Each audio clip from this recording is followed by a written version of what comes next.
Hej, witajcie moi drodzy. Robiłem sobie dzisiaj porządek trochę i odkryłem, że mam kilka tych pudełek z One Up Boxa. Kilka, no w tym sensie stricte, że już nie mam co z nimi robić.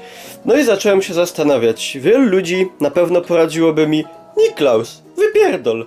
Ale ja stwierdziłem, że jest o wiele bardziej praktyczne zastosowanie dla tego typu rzeczy. Ustawiamy sobie, moi drodzy, piramidę. Bierzemy sobie coś, co będzie nam się kojarzyło na przykład ze znienawidzoną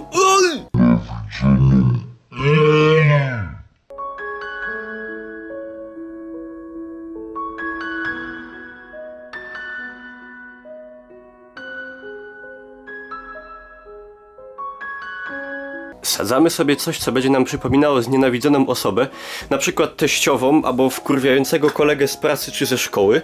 Bierzemy coś, czym można bez skrupułów wrzucić.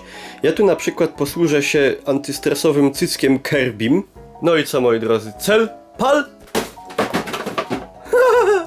Ty gnoju!